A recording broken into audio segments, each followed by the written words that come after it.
જમવા બે ખાવા નથી દેતા.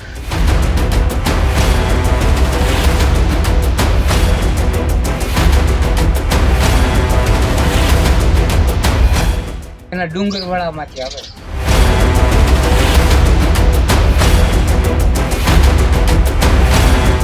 અત્યારે ખાવું હોય તો વિચાર કરવો પડે. પલંગ ઉપર બેસીને માણસો ખાય.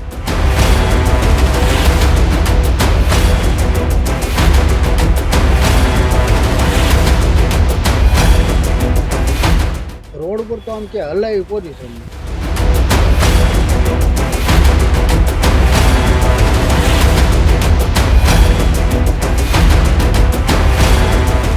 અમરેલીના સાવરકુંડલા અને ખાંભા પંથકમાં મિલીપેડ એટલે કે કાઉસી ઈયળોનો ભારે આતંક જોવા મળી રહ્યો છે. મિતિયાળા, કૃષ્ણગઢ, સાકરપરા અને નાનુડી ભાડ ગામોમાં કરોડોની સંખ્યામાં ઈયળો ઘૂસી ગઈ છે. આ ઉપદ્રવથી ગ્રામજનોનું જીવન ખૂબ જ દુષ્કર બન્યું છે. સ્થાનિક લોકો ભારે મુશ્કેલીમાં મુકાયા છે. છેલ્લા 4 વર્ષથી આ સમસ્યા સતત વધી રહી છે. આ જીવ ઘરની દિવાલો, છત અને નળિયા પર કબજો જમાવી રહ્યા છે.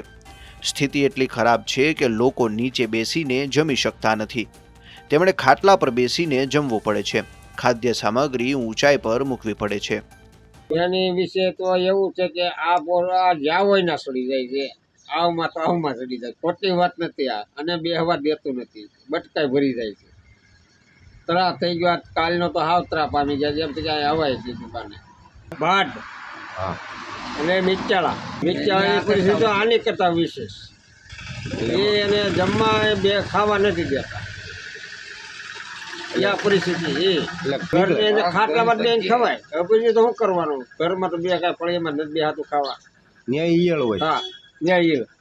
આ જ પરિસ્થિતિ. આપણી ભાઈ આવ્યા હતા મિચાળાના. મને કે ભાઈ આ તમારું ઓછું છે. અમારી ત્યાં આવો તમને ખબર પડે છે.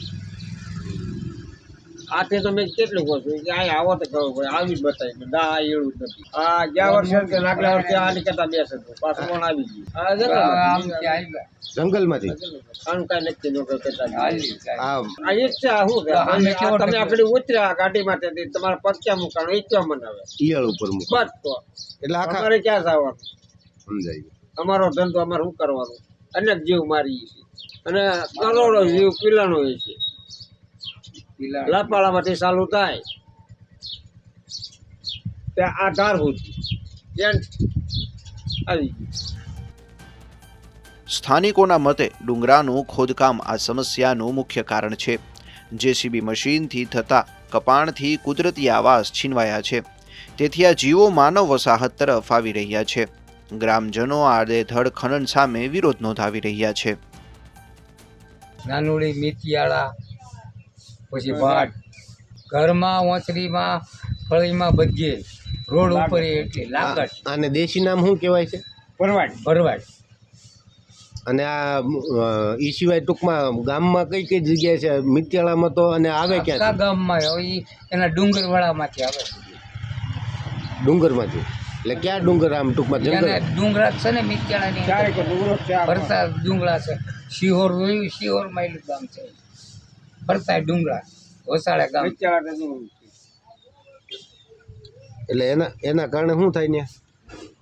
એના કારણે હું ક્યાં કારણે રોગ ઉભો થાય, બીજું કાંઈ ન થાય. આ ઈ ભરવાડ કહેવાયનું નામ ભરવાડ કહેવાય. હા, બરોબર.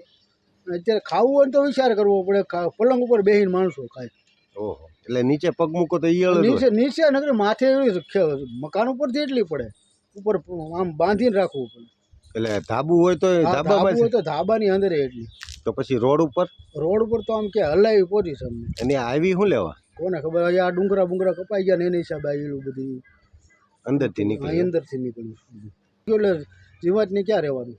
ને આ કેટલા સમયથી આમ ડુંગરા ટૂંકમાં 10-15 વર્ષથી જેસીબી આવ્યા છે મિતિયાળામાં આમ 7-8 વર્ષ પાકા. 7-8 વર્ષથી ટૂંકમાં જેસીબી આવ્યા ત્યાંથી ડુંગરા કપાણા ને આ ઈયળો ટૂંકમાં ઈયળોનું કોઈ નામ નથી. આ અત્યારે આ કેટલા વર્ષથી નીકળે? 4 વર્ષથી તો સતત નીકળે છે. 4-5 વર્ષ. સ્થાનિકોએ સરકાર પાસે તાત્કાલિક તપાસની માંગ કરી છે. નિષ્ણાંતો દ્વારા વૈજ્ઞાનિક તપાસ કરવામાં આવે. ગામમાં જંતુનાશક દવાનો છંટકાવ કરવામાં આવે. તંત્ર દ્વારા ત્વરે યોગ્ય પગલાં લેવાય તેવી પંથકના લોકોની માંગ છે. એને જમવા એ બે ખાવા નથી દેતા.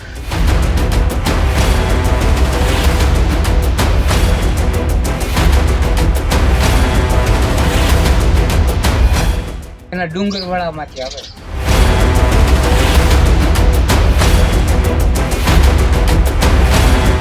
અત્યારે ખાવું હોય તો વિચાર કરવો પડે. પલંગ ઉપર બેસીને માણસો ખાય.